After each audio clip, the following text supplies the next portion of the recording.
नमस्कार बच्चों, कैसे हो? सब ठीक हो? तो चलिए से स्टार्ट किया जाए। यूरोप में राष्ट्रवाद यही पढ़ते, चैप्टर 1 क्लास 10 का हिस्ट्री की सब्जेक्ट। तो पार्ट 2 इसका बाहर लेके आए। पार्ट 1 लंबा ना हो जाए, वीडियो लॉग अपलोड करने में समस्या आती है, इसलिए पार्ट 2 और पार्ट 1 दो पार्टों में करते हैं। चैप्टर भी बहुत लंबा है, सारे टॉपिक को करना है कि डिटेल वाइज समझ भी आए। ये नहीं कि एक ही टॉपिक में बताते सारे और आपको समझ ही नहीं आए, इसलिए हर टॉपिक पे जिक्र करना जरूरी है। इसमें हम पढ़ देंगे कि नेपोलियन बोनापार्ट जो खुद को फ्रांस का शासक घोषित कर लिया था 1804 में, और बहुत से उसने बदलाव किए था। वो क्या क्या बदलाव किए थे, जिसे कहते हैं नेपोलियन संहिता या नागरिक संहिता। नागरिक संहिता 1840 में। तो 1840 में इसने लागू किया। इसने क्या किया था, जन्म के आधार पर विशेषाधिकार को समाप्त कर दिया। जन्म के आधार मतलब जो जन्म से कोई पादरी है तो पादरी वर्ग में जाता था, उसे टैक्स नहीं देना पड़ता था, धार्मिक कर। दूसरा कुलीन वर्ग, जो जमींदार थे लोग, उद्योगपति थे, उन्हें टैक्स नहीं देना पड़ता। और साधारण वर्ग जिसमें सारे कैटेगरी के लोग आते थे, मजदूर है, किसान है, व्यापारी है, टीचर हैं, तो ये सभी लोगों को टैक्स देना पड़ता था, टाइल। तो ये ऐसे चीज़ों को उसने जन्म के आधार पर ख़त्म कर दिया। पहला काम किया, ठीक है, बहुत अच्छी काम किया। इसने न केवल संपत्ति के अधिकार को भी सुरक्षित किया, बल्कि संपत्ति के अधिकार को भी उसने सुरक्षित कर दिया कि संपत्ति सबके लिए, एक किसी विशेष वर्ग के लिए संपत्ति नहीं है।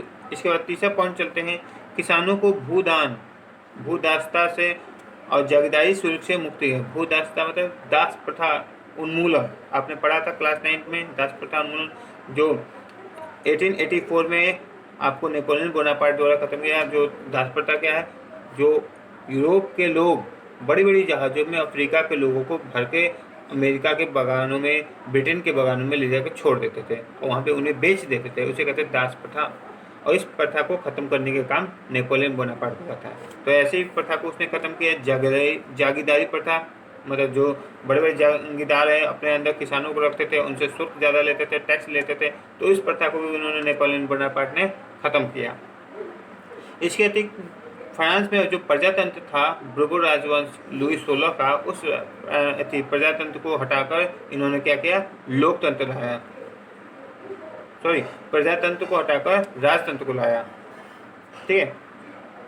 खुद को सम्राट घोषित कर दिया और उन्होंने शहर के कारीगरों पे करों को मुक्त कर दिया। जितने भी शहर के कारीगर थे, जो कोई मूर्ति बना रहा है, कोई वस्त्र बना रहा है, कोई आपको घड़े बना रहा है, कोई चित्रकला कर रहा है, तो ऐसे जितने कारीगर पर उस पर टैक्स लगते थे, वो टैक्स को उन्होंने ख़त्म कर दिया। इसके बाद यातायात में, संचार व्यवस्था में भी बहुत से सुधार किए और एक समान कानून लाया। मतलब सबके लिए एक समान कानून, जो सामान को व्यापार करते थे, कोई भी सामान को अपने अनुसार वो बेचते थे, वो उसको ख़त्म कर दिया। मतलब एक पैमाना निर्धारित किया, मतलब मानक पैमाना है, मानक भार जो जिसे हम लोग बटखरा ये सब कहते हैं, उसकी शुरुआत इन्होंने की। नाप तोलने की एक मशीन बनाई और राष्ट्रीय मुद्रा को भी चलाया यूरोप में।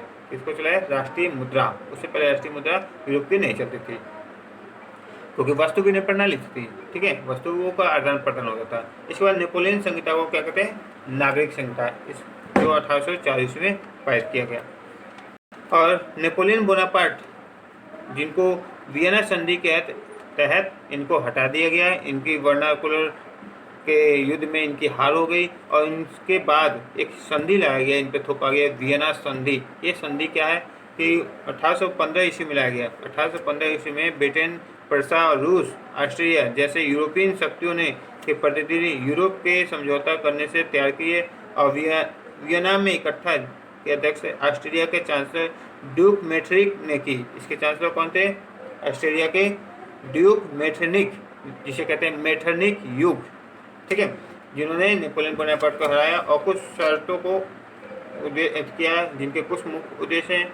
फ्रांस की सीमा को तय कर दिया गया, मतलब फ्रांस की सीमा को बढ़ाया नहीं जा सकता, फ्रांस की सीमा तय रहेगी। अब वो आपस में पड़ोसी देशों पर आक्रमण करके उसके ऐसे शासन को, उनके साम्राज्य को हथियाना नहीं चाहेगा, मतलब उनकी सीमा तय हो गई।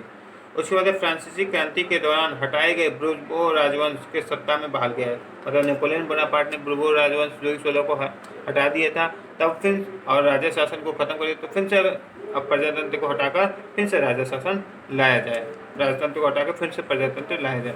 इसके बाद प्रजातंत्र को हटाकर राजतंत्र की जारी किया जाए। प्रजातंत्र को हटा के प्रजा के शासन में लोकतंत्र को हटा कर फिर राजा शासन लाना चाहिए। ये था वियना संधि 1815 में।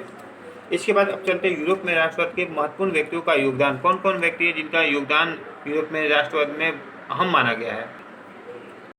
तो सबसे पहले चलते हैं जोसेपी मेत्सनी, एक व्यक्ति है, दूसरा है गैरिबाल्टी, तीसरा है काउर और चौथा है बिस्मार्क। इन चार व्यक्तियों का नाम आता है। इन चारों में क्या क्या योगदान है यूरोप में राष्ट्रवाद? इन चारों में से एक यूरोप में राष्ट्रवाद को हमेशा पूछता ही है, तो ध्यान से सुने।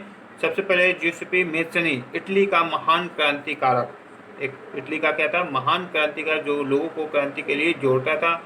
उनकी भाषण व्यक्ति बहुत ही अच्छी थी, लोगों को जोड़ने का काम करता था।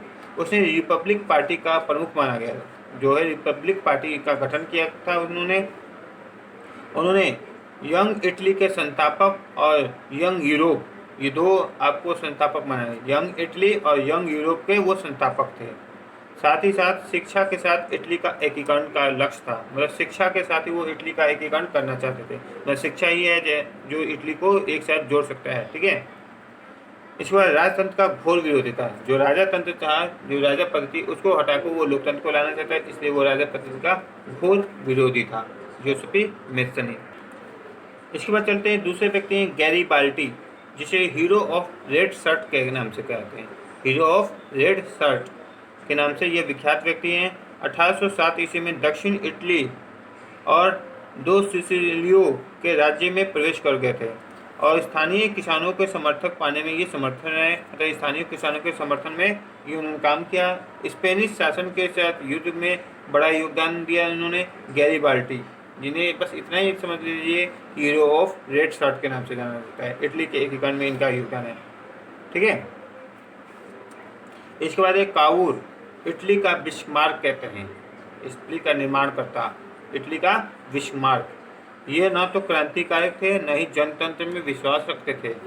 अपने चतुर कूटनीति के कारण फ्रांस ऑस्ट्रिया के बीच जो युद्ध हुआ उसमें वो जीत गए थे। कौन थे? काउर। इसके बाद आते हैं बिस्मार्क। बिस्मार्क का क्या योगदान है? जर्मनी के इतिहास में अद्वितीय स्थान प्राप्त था। उन्होंने जर्मनी का एकीकरण के लिए रक्त लौह नीति का, तो बिस्मार्क द्वारा कौन सी नीति लाया गया था? रक्त लौह नीति, ठीक है। और इसके प्रयासों के कारण जर्मनी का एकीकरण पे संभव हुआ। और मेटरनिख ने हमारी सामाजिक अव्यवस्था का सबसे खतरनाक दुश्मन बताया। एक मेटरनिख है जिसको बताया था मेटरनिख युग, वो उन्होंने कहा था, एक सेंटेंस था, हमारी सामाजिक व्यवस्था का सबसे खतरनाक दुश्मन है मेटरनिख युग। तो ये चार व्यक्तियों का योगदान हमने बताया, जिस मेसनी, गैरिबाल्टी, काउर और बिस्मार्क, ये चारों में से एक निश्चित आता है। इसके फिर अब नेक्स्ट पॉइंट पे चलते हैं। इसके बाद 1832 ईस्वी में कुस्तुनिया की संधि, जिसमें यूनान को एक स्वतंत्र राष्ट्र की मान्यता दी गई। किसके संधि के अनुसार? कुस्तुनिया की संधि 1832 में, जिसके कारण यूनान को स्वतंत्र राष्ट्र घोषित किया गया। इसके बाद है कैरोल कुपर्स्की, जो पोलैंड के राष्ट्रीय संघर्ष में अपना योगदान बताते हैं। उनका योगदान क्या था? तो उन्होंने राष्ट्रीय संघर्ष के लिए ओपेरा संगीत का गुणगान किया। पोलनेश और मर्जुका जैसे लोक नृत्यों के कारण राष्ट्रीय प्रतीकों में बदल गए, उनके राष्ट्रीय जो प्रतीक बने लोक नृत्य। इसके बाद है ब्रिटानी राष्ट्र में रहने वाले जातीय समूह कौन कौन से थे? कौन कौन से निर्जातीय समूह थे? तो उसमें थे अंग्रेज, वेल्स, स्कॉट और आयरिश, जो ब्रिटानी राष्ट्र में आने वाले निर्जातीय समूह हैं।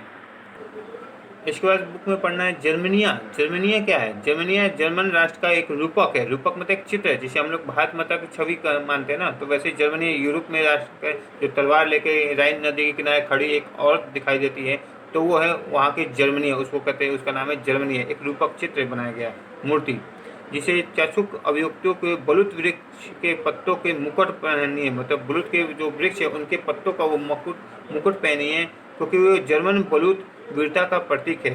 जर्मन में उन्होंने वीरता से राइन नदी के किनारे लाखों लोगों को हत्या की और जर्मन को आज़ाद करने में योगदान दिया, उसका नाम है इसलिए जर्मनिया। इसके बाद चलते हैं फ्रैंकफर्ट सदन। फ्रैंकफर्ट सदन जर्मनी राष्ट्र के निर्माण में क्या योगदान है? तो फ्रैंकफर्ट सदन के बारे में बोला गया है कि जर्मन के इलाकों में बड़ी संख्या में फ्रैंकफर्ट सदन के मिलकर 100 जर्मन असेंबली के पक्ष में थे। उनका मतदान का फैसला किया, मतलब मत के अनुसार असेंबली की गठन किया जाए। 18 मई 1848 से लेकर 831 निर्वाचित प्रतिनिधियों ने एक सजे धजे जुलूस निकालकर फ्रैंकफर्ट सदन में अपना स्थान ग्रहण किया। कितने लोग थे? 831, 1848 में 18 मई को। तो इस सदन में पॉल चर्च आयोजित की गई और जर्मन के राष्ट्र में संविधान बनाने का प्रारूप तैयार किया। संविधानवाद के राष्ट्रीय मांग को राष्ट्रीय एकीकरण से जोड़ दिया गया और ये जन संतोष के लिए बहुत ही फायदा करता है। फ्रैंकफर्ट सदन जर्मन राष्ट्र में जो कानून बनाने का निर्माण करने का काम भी किया, मतलब जर्मन राष्ट्र का निर्माण करने का काम किया फ्रैंकफर्ट सदन, जिसके निर्वाचन कब हुआ? 18 मई 1828 में, जिसे भारत का संसद है वैसे ही। और अंतिम 2 क्वेश्चन बच गए हैं, इटली का एकीकरण और जर्मनी का एकीकरण। ठीक है, इटली का एकीकरण और जर्मनी का एकीकरण। तो इटली जो था लगभग 300 छोटे छोटे राज्यों में विभक्त था, जिसको लगभग 30 राज्यों में को बनाकर एक देश बनाया गया जर्मनी, जिसका एकीकरण हम लोग पढ़ते हैं। तो इटली के अनेक वंशानुगत राज्यों का बहुराष्ट्रीय हैबर्स साम्राज्य बिखरा हुआ था। 19वीं शताब्दी में इटली बहुत से छोटे छोटे 300 राज्यों में बटा हुआ था। केवल सार्डिनिया और पिडामेंट इतावली गणराज्य का शासन था। इसके उत्तर में ऑस्ट्रिया हम्बर्ग जो इसके पोप का शासन था और दक्षिण में ब्रूबो राजवंश का शासन था, जिसको मिलाकर एक इटली का राज्य का गठन किया गया। ठीक है, यह इटली का एकीकरण। इसी तरह चलते हैं जर्मनी का एकीकरण। तो राष्ट्रवादी भावना मध्य वर्ग के बीच में व्याप्त थी और काफ़ी लोग इस समय के लिए व्यक्त थे। 1848 ईस्वी में जर्मन महासंघ के लिए विभिन्न इलाकों को जोड़कर निर्वाचित संसदों का एक शासित राष्ट्र राज्य बनाने का प्रयास किया, मतलब राष्ट्र के अनुसार राज्य बनाने का प्रयास किया। राष्ट्र निर्माण में उदारवादी और राजाशाही वो फौज ताकत मिलकर दबाव बनाने लगी। उनका पर्सा के एक बड़े भूस्वामी का समर्थन मिला। पर्सा जो देश है उनके एक बड़े भूस्वामी द्वारा समर्थन मिला और इसके पश्चात पर्सा के प्रमुख मंत्री बिस्मार्क ने पर्सा के सेना नौकरशाही की मदद से जर्मनी राष्ट्र का एकीकरण किया। 7 साल के दौरान पर्सा ने ऑस्ट्रिया ने फ्रांस को जीता और जर्मनी का एकीकरण पूर्ण हुआ। 1871 ईस्वी में राजा विलियम प्रथम को जर्मनी का सम्राट घोषित कर दिया गया और जर्मनी को स्वतंत्र राष्ट्र घोषित किया। यह है जर्मनी का एकीकरण। ठीक है, एक अंतिम पॉइंट है बाल्कन क्षेत्र में तनाव के कारण का था। तो बाल्कन क्षेत्र में जो तनाव का कारण था वो निर्जातीय समूह का था। जो निर्जातीय समूह हमने बताया, निर्जातीय समूह में जो ऑरिश पोलिश जो ये जो समूह के लोग रहते थे, तो उनके तनाव के कारण यही था। ठीक है, बाल्कन समूह में। एक और इसमें पॉइंट पढ़ना है, जर्मन के दार्शनिक योहान गोल्डफिल्ड के विचार। इसके 3 महत्वपूर्ण बिंदुओं को पूछता जाता है कि वो उसके महत्वपूर्ण बिंदु क्या था। जर्मन दार्शनिक योहान गोल्डफिल्ड का दावा था कि सच्ची जर्मन संस्कृति आम लोगों से निहित है, मतलब सच्ची जर्मन निहित जो है वो आम जनता से बहुत परे है। राष्ट्र की सच्ची आत्मा लोक नृत्य, जन काव्य और लोक नृत्यों को प्रकट करती है। मतलब आपकी सच्ची देश भावना आपके लोक नृत्यों में, जन काव्यों में, जो आपके ग्रंथ लिखेंगे, जो लोक नृत्य हैं, लोकगीत हैं, उनमें आपका राष्ट्रीय भावना भरी पड़ी है। उनको आप पढ़ें, उनको आप जानें। स्थानीय बोलियों पर बल और देकर स्थानीय लोगों को साहित्यों को एकत्र करने के उद्देश्य से एक प्राचीन भावना को वापस लाना था नहीं था, बल्कि आधुनिक राष्ट्रीय संदेश से लोगों को तो ये पहुंचाना था। और उनमें अधिकतर निरक्षर थे, मतलब अधिकतर लोग पढ़े लिखे नहीं थे, तो उनमें एक राष्ट्र भावना भरना था। तो कैसे भरे? लोक नृत्य के अनुसार, लोकगीतों के अनुसार, इनके माध्यम से पुराने ग्रंथों को पढ़ा के सुनाया जाए जर्मनी के। इसके कारण उन्होंने ये लिखा था दार्शनिक विचार। योहान गोल्डफिल्ड जो जर्मनी के दार्शनिक थे, उन्होंने जर्मनी के एकीकरण में ये महत्वपूर्ण बिंदुओं को बताया। ठीक है, इस तरह हमने आपको पूरे 15 पॉइंटों को बताया कि यूरोप में राष्ट्रवाद के उदय के कौन कौन से कारण हैं और कौन कौन से परिणाम हैं। ये पूरे यूरोप में राष्ट्रवाद में हमने आपको निष्कर्ष बताते कि हमने क्या क्या पढ़ा और क्या क्या आपने जाना। यूरोप में राष्ट्रवाद में सबसे पहले आपने पढ़ा उसका परिचय, यूरोप में राष्ट्रवाद कैसे घटा, यूटोपिया क्या है, राष्ट्र क्या है। 19वीं सदी में यूरोप में राष्ट्रवाद की लहर के क्या कारण थे, फ्रांसीसी क्रांति जिसको बताया था। 1815 में वियना संधि के मुख्य उद्देश्य, जर्मनी इटली का एकीकरण। जर्मनी का एकीकरण अलग है, इटली का एकीकरण अलग आता है। जोसेफ मेस्सनी, काउर, गैरीबाल्डी, ठीक है, योहान गोल्डफिल्ड, इन चारों पांचों की विचारधारा। इसके बाद है 1840 में नागरिक संहिता या नेपोलियन संहिता की विशेषता। फ्रैंकफर्ट सदन क्या है, जर्मनी राष्ट्र निर्माण का उल्लेख करें फ्रैंकफर्ट सदन के द्वारा। रोमानीवाद विचारधारा, निरंकुशवाद, साम्राज्यवाद, फिर ब्रिटानी राष्ट्र में निर्यातीय समूह, बाल्कन क्षेत्र, कुस्तुनिया के संधि, नारी रूपक, ऐसे बहुत से तत्वों को हमने पढ़ा। उदारवाद पढ़ा, रोमानीवाद पढ़ा, रूढ़िवाद पढ़ा और बिस्मार्क, रूपक और ब्रिटानी राष्ट्र का निर्माण। इतने सारे पॉइंटों को पढ़ा इस चैप्टर में। अब कोई भी ऐसा पॉइंट नहीं है जिसको हमने आपके पास प्रस्तुत नहीं किया। फिर भी अगर आपको लगता है कि कोई पॉइंट छूट गया है तो विशेष आप हमसे संपर्क कर सकते हैं। ठीक है, आज के लिए इतना ही काफ़ी है। और आपके लिए होमवर्क रहेगा। होमवर्क में याद रखिए, यूरोप में राष्ट्रवाद के महत्वपूर्ण व्यक्तियों का योगदान लिखना है, जिसमें जोसेफ मेस्सनी, गैरीबाल्डी, काहू और बिस्मार्क, इन चारों का योगदान लिखना है। दूसरा क्वेश्चन है आपके लिए, 1804 में नेपोलियन संहिता को नागरिक संहिता क्यों कहते हैं? वियना संधि क्या है? तीसरा क्वेश्चन है। चौथा क्वेश्चन है कि रोमानीवाद क्या है? रोमानीवाद क्या है, चौथा क्वेश्चन। पांचवा क्वेश्चन है, जर्मनिया किसे कहते हैं? ठीक है, उसका क्या योगदान है? और इटली और जर्मन के एकीकरण का प्रक्रिया को समझाए। तो ये 5-6 क्वेश्चन है जिसको आपको फेयर बना लेना है और हमारा जो कोड है उस कोड पे आपको बता देना। जो आपका ऑनलाइन क्लास होगा क्लास 10 का, तो उसमें हम आपको कोड बता देंगे सब्जेक्ट कोड का, जिसमें गूगल क्लासरूम में अपना होमवर्क सबमिट कर सकते हैं। आज के लिए इतने काफ़ी है। धन्यवाद बच्चों। गुड बाय बच्चों।